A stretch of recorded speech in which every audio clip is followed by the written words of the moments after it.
Alright, here we go. I'm going to read a few more out of these papers, documents submitted to me that Bobby Short had kept, wrote down, and investigated.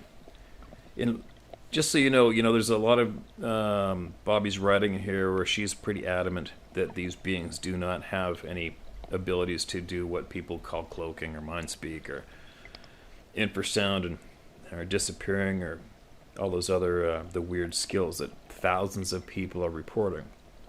And like I say, you take from it what you will. Nobody knows all the answers. Well, somebody might know the answers for certain, but I think it's just, for me, it's I support everybody, but I don't promote anyone who dictates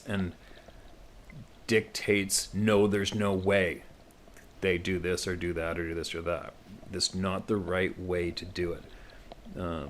Teach their own, that's fine, but all I'm saying is when there is literally thousands of witnesses around the globe who are not connected who report the exact same thing, then that kind of squashes one or two or maybe three people who dictate that those things can't happen. Do you see what I'm saying?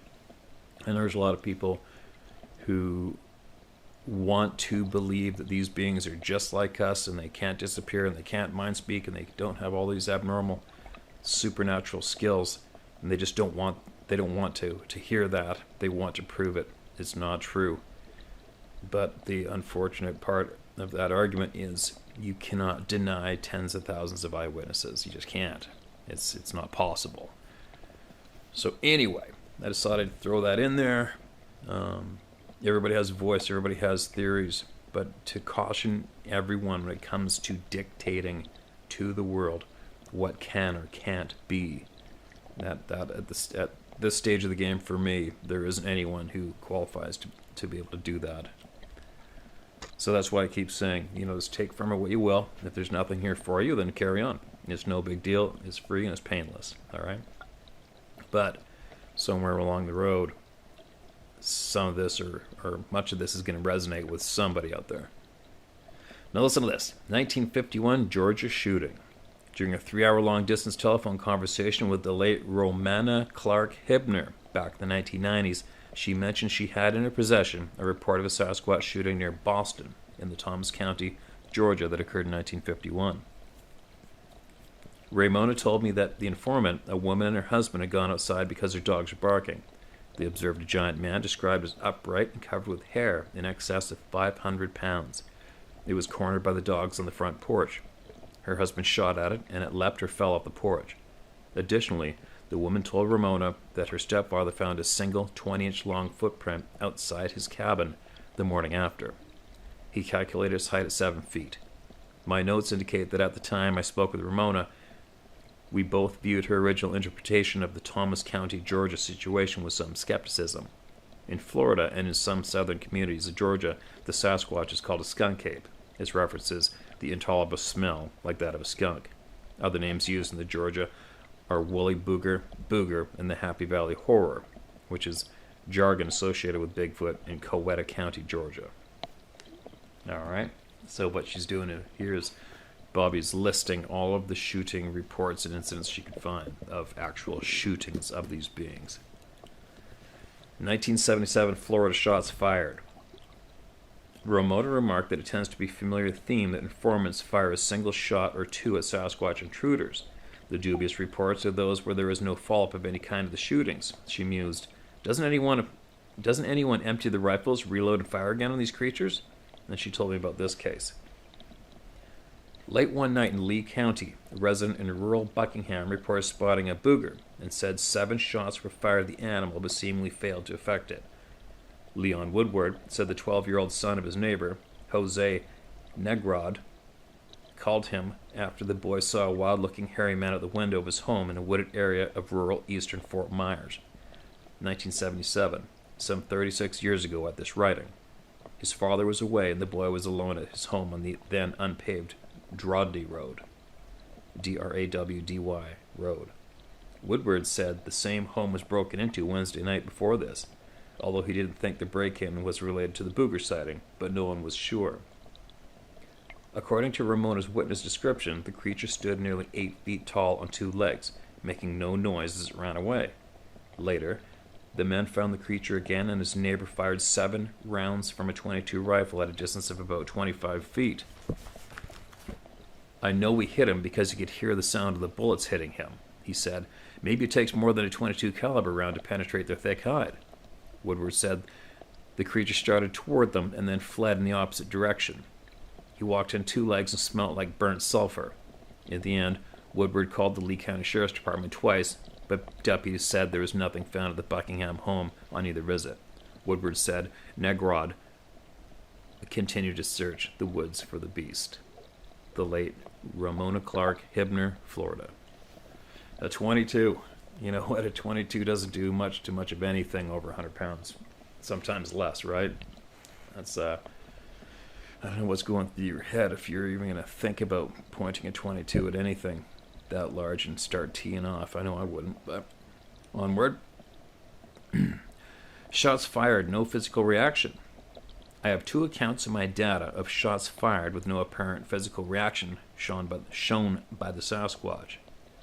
The first of the 2 cases occurred in 2002 and was filed by law enforcement retiree who was adamant he didn't want to be identified. His email was intimidating.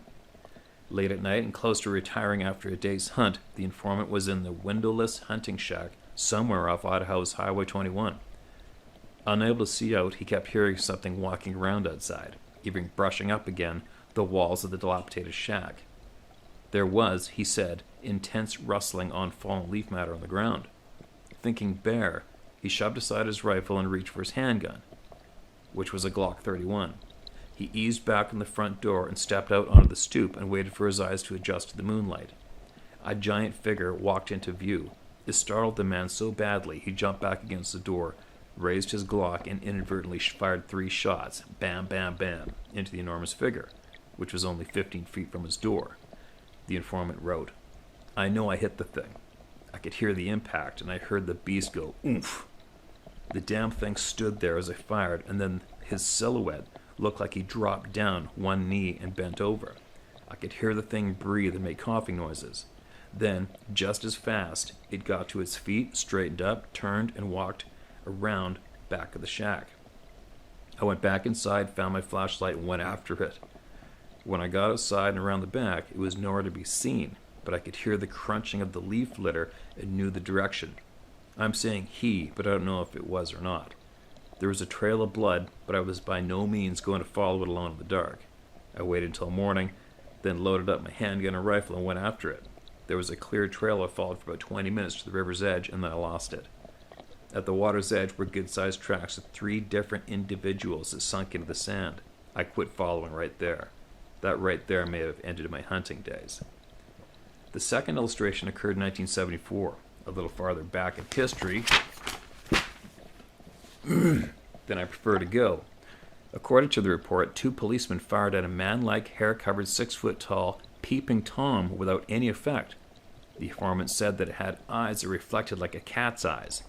The Bigfoot ran off at incredible speed, leaping over barbed wire fencing, according to the Watauga, Oklahoma informant.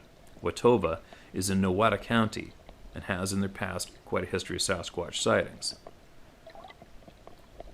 Little has been reported regarding shootings. That is, until the 1980s rolled in and the daily local newspaper in Westchester, Pennsylvania, reported a Marysville, Kentucky man, Mr. Charles Fulton, and his friend Ann May Saunders told the county authorities that he fired 2 rounds into a white-colored Bigfoot with a .22 caliber pistol.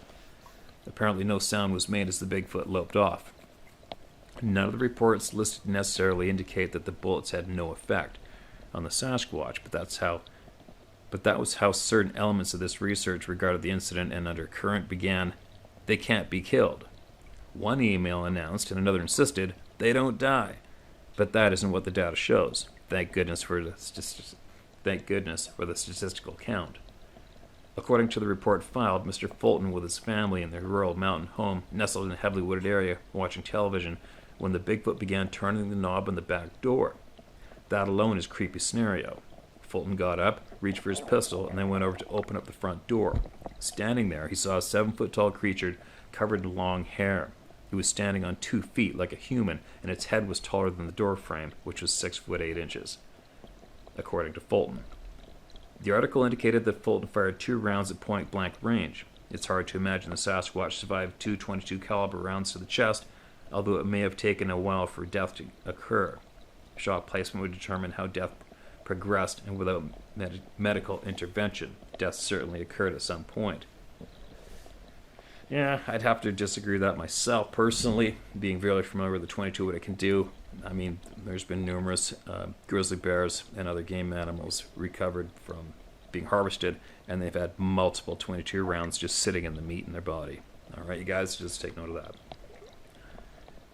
Stories indicating the Sasquatch couldn't be killed implied bullets were of no consequence. This, of course, played directly into the hands of those who believe in these things outside the range of normal, including occult disciplines. This, of course, played directly into the hands of those who believe in things outside the range of normal, including occult disciplines. The consensus was that Bigfoot had some kind of immunity to bullets and arrows, etc. The extension of the twist being that hairy life forms are incapable of dying.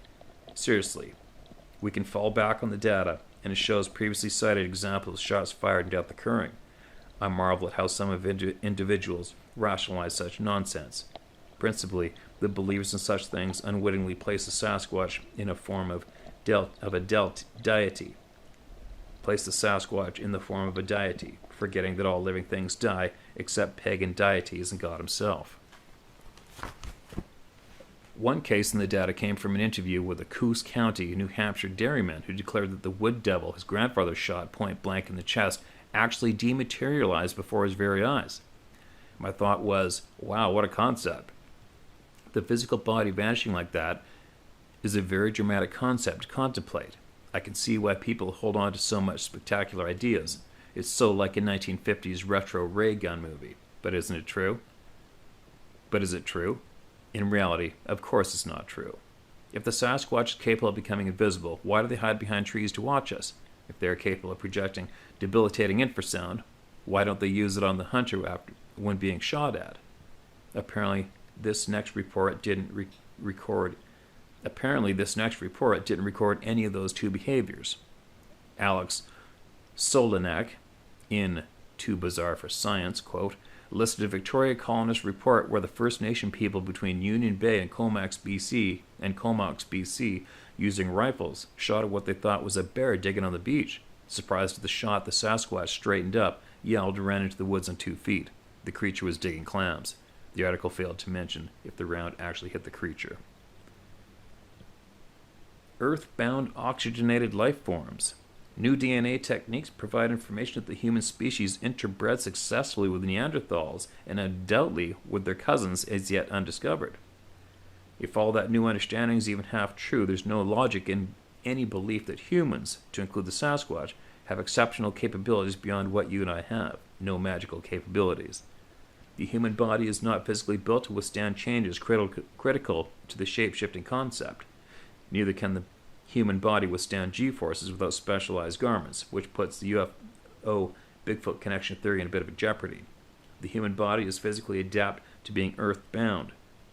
Add to that lack of oxygen in the other world conditions, and I fall short of understanding the shape-shifting concept that we know of. No living animal has an ability to disappear. For me, the thought defies logic. It defies medical knowledge. All right. Well,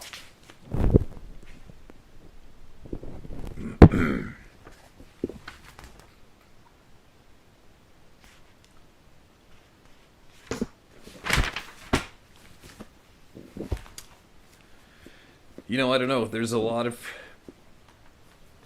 information out there.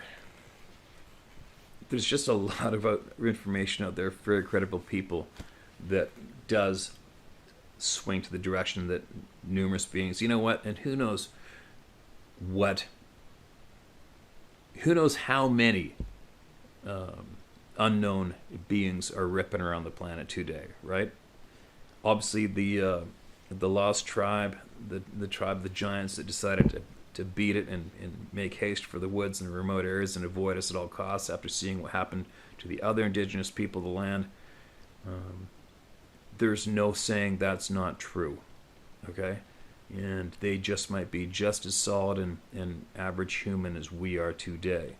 But the fact is, there is numerous, and I mean numerous, first-hand accounts of these things, unfortunately, yes, disappearing, pulling off things that no human can, and in this mind speak thing, imposing terror on people without even being in the view of them. There's all these things that are happening way too often. They can't be ignored.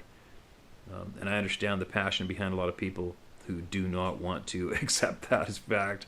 I get it, but the sad thing is, like I've said before, just because your brain can't wrap around it doesn't mean it isn't true. And that's coming from me I've had so many emails from people. I'm still trying to work on getting a reply from a recent email I had that was quite disturbing to me and has really messed up this one individual. And it proves without a doubt that there is some supernatural things going on. Without a doubt. And hopefully I can share that soon. But I'll read this one more thing. I don't even know what this is about. I'll read this just because of the title. Hopefully it doesn't go on too long, so I got to get going. It's titled, A Word About Vanishing Footprints. The late Eric Beckjord put forth a story all throughout the 1980s about Bigfoot tracks in the snow that simply stopped and went nowhere. It was another of his claims that Bigfoot could simply vanish, shape-shifting into an imagined alien dimensus. He vicariously professed to have photos, but when he pressed to produce those photos, he couldn't. In reality, it was part of Beckjord's silly season. No substance, no basis, but it made for great debate and attention, which Beckjord thrived on. I did some readings from Bobby's notes here, and I'm very happy to do that, and I love hearing what she has to say and what she reported on for certain. But as you go, she is definitely passionate. She's passionate about this topic. She dedicated a lot of her life to it, just as many other people have. And it's no secret that she butted heads with a lot of other individuals when it came to this topic, right? Other researcher groups, individuals. And that seems to be the nature of the beast when you dive in there and label yourself a researcher and go for it, right? I don't know why, but to each their own, that's fine. But what I'm about to get at is she has made it very clear that it's to the point, I can almost tell in her words, she doesn't even want to hear about the supernatural possibilities side of these beings. And that's fine. I mean, I don't, like I said a million times, I don't care I don't care if somebody believes that pink elephants gave birth to Sasquatch. I don't care. I'm not even going to argue with them because it's a waste of my time.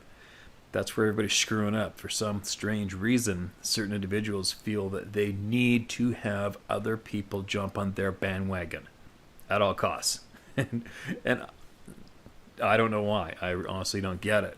Because like I've been suggesting nonstop is for everybody just to take from these experiences other people have, take from it what you will for you, for your puzzle. And don't force your puzzle on everyone else, okay? It's the wrong way to do it, and that's where everybody gets into conflict, and that's where nobody grows, nobody expands their knowledge. And if I just keep on reading Bobby's words, it's gonna kick open the door for everybody to start jumping on various researcher bandwagons, and there's going to be argument and conflict, and the regular names are going to keep coming up, which I'm trying to get away from. Bobby deserves a voice, big time, for sure. She deserves to be heard, but so do all of you. So what I'm going to do now is I just read another one of a story. What I'm going to do now, I'm going to read a couple emails from all of you and tack it onto this submission to the YouTube channel right here. And we're going to continue to mix it up to ensure that we hear from everybody equally. And just so that everybody knows, every single person's point of view on this topic is their own. And if your point of view is useful to somebody out there on the planet, they're going to take from it what they will.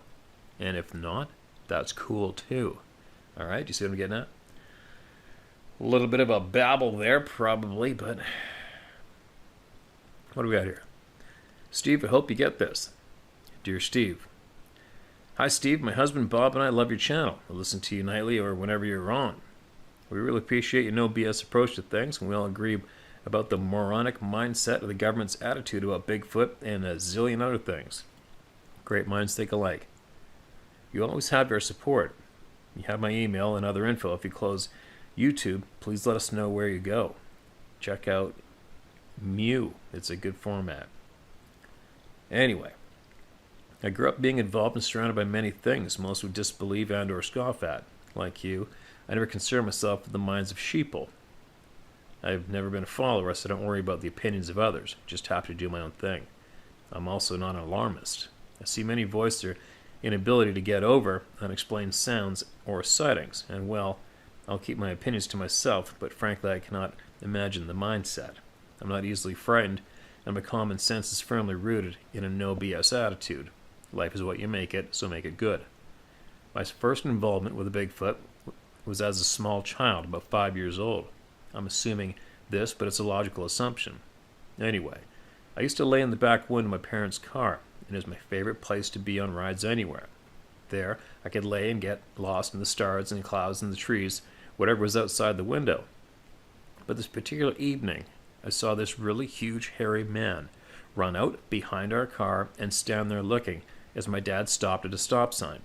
I waved at him and he raised his hand to me.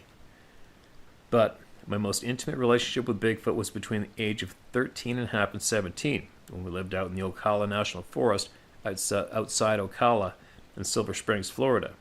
We lived on 69 acres backing up to the Oklahuahua River, which was fed by a few natural springs. Beautiful waterway filled with lush vegetation and a cornucopia of fish and reptiles. Our property was mostly forested, and we lived in a makeshift log cabin with a corrugated tin roof. The cement-poured floor had cracked in an uneven plus sign naturally dividing the cabin into 4 rooms. We had a bathroom with a shower of all corrugated metal, with an unfinished cement-poured floor which was hard to stand on. There was no hot water. If we wanted hot water, we boiled water on our 2-burner hot stove. Life was challenging, but I loved it, as I spent most of my days' time out in the woods.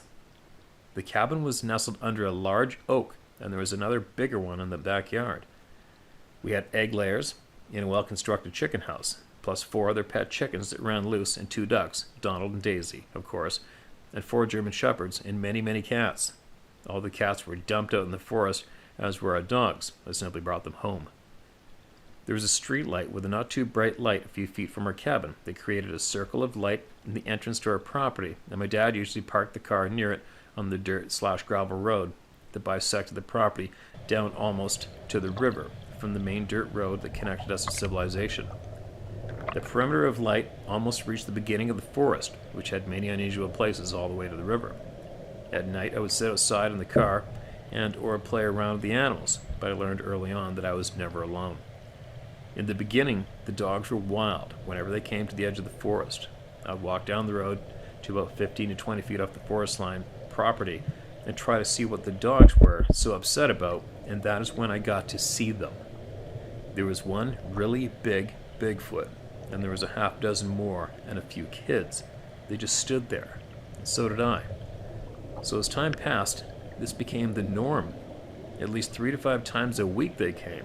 The dogs barked and growled to defend their yard and me, and before long, the dogs got used to them, and they just followed me out towards them, and we would stand and look at each other. Sometimes the big one would step outside the perimeter of the forest that I could clearly see him. He was at least 8 feet plus tall, clean looking, with long dark hair. None really on his leathery looking muscled chest or his human looking face. He was in no way threatening. I would sit on a tree stump about 10 feet away sometimes and talk to them with my dog sitting next to me. Now if he moved, or they moved, raising an arm, a hand, the dogs would get nervous and growl, but we all respected each other. Sometimes I would leave them apples, leftover veggies, and they liked cookies. And interesting enough, they never bothered our chickens. I spent a great deal of time on those 69 acres while we lived there, and they were frequently not far away.